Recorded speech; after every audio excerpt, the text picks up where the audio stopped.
देखिए, मैं शैलेंद्र सिंह चौहान मूलतः यूपी को बिलोंग करता हूँ और मैंने ग्रेजुएशन जो है वो इंजीनियरिंग में की है। उसके उपरांत मैंने प्राइवेट सेक्टर में जॉब करने के बाद यूपीएससी की तैयारी की थी, जिसमें भारतीय पुलिस सेवा का चयन होने के बाद छिंदवाड़ा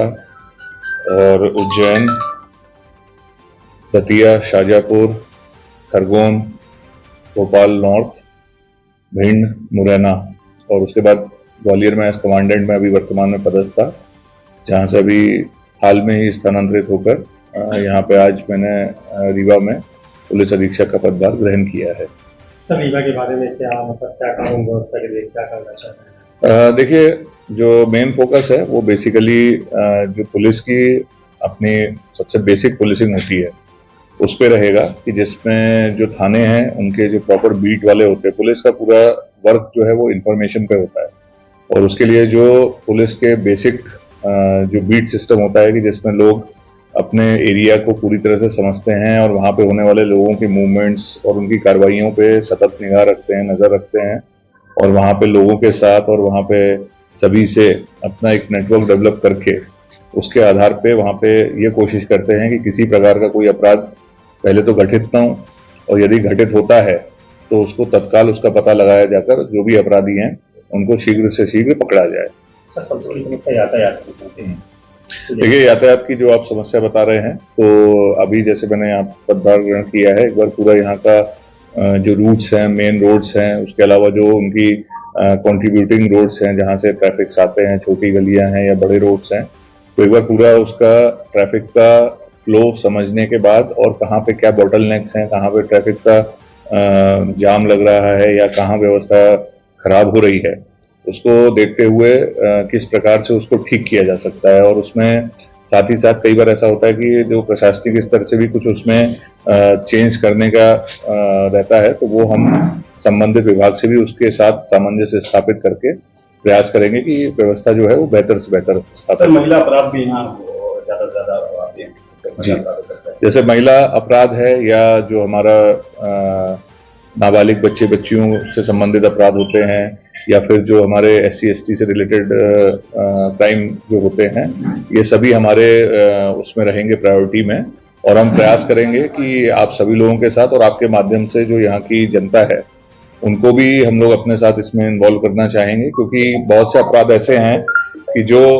लोगों में जागरूकता लाने के उपरांत ही हम उसमें किसी प्रकार की जो कमी है उसको ला सकते हैं। सर, यहाँ थाना स्तर पे जो ग्रामीण क्षेत्र के थाना स्तर वहाँ निरीक्षण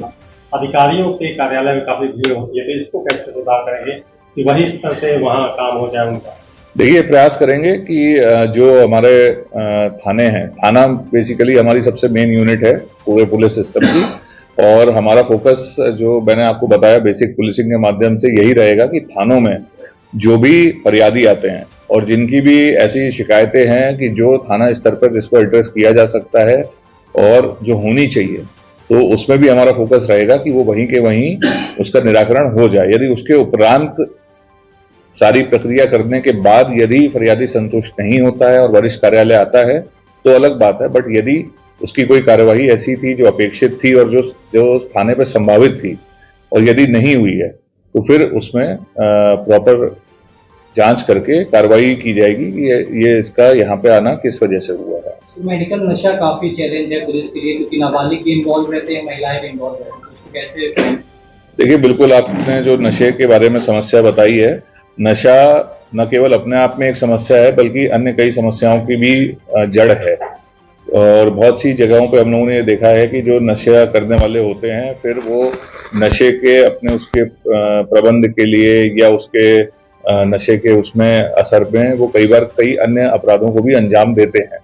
तो बिल्कुल हमारा इसमें भी फोकस रहेगा और इस एरिया में जैसा आप सभी से मुझे चर्चा के माध्यम से भी पता चला और यहाँ का जो हम लोगों की पुलिसिंग उसमें भी हम लोग को इन्फॉर्मेशन है कि यहाँ पे नशे का एक डिफरेंट टाइप का नशा जो है जिसका यहाँ पे स्पेसिफिकली यूसेज होता है, तो उसका भी हम लोग अपना पता लगा कर कि वो कैसे सप्लाई होता है और उसकी जड़ में जाकर कि कहाँ से वो किस तरह से हो रहा है सप्लाई, और प्रयास करेंगे कि उसमें स्टर्न कार्रवाई करें कि जिससे कोशिश तो यही रहेगी कि वो पूरी तरह यहाँ से समाप्त हो जाए बाकी अब हम प्रयास करके देखेंगे कि कितना हम उस पर सफल होते हैं। तो फरियादी में 181 में ज्यादा शिकायतें होती है, उसका कैसे समाधान? देखिए, समस्याएं चाहे वो 181 में लगे, चाहे वो हमारे पास आए या वो किसी वरिष्ठ कार्यालय जाए, हम सभी समस्याओं को गंभीरता से लेंगे। अकेले ऐसा नहीं है कि सिर्फ 181 को लेंगे, सभी समस्याओं को लेंगे। और कई बार ऐसा होता है, आपने भी देखा होगा कि वही समस्या जो है वो अलग अलग जगह हमें दिखती है। मेरे पास भी आती है एज एसपी, और फिर हमारे वरिष्ठ अधिकारियों के पास भी जाती है, वही फरियादी 181 पे भी लगाता है। तो हमारा प्रयास यही रहेगा कि हम हर शिकायत को गंभीरता से, निश्चित रूप से 181 हमारी प्रायोरिटी में रहेगा,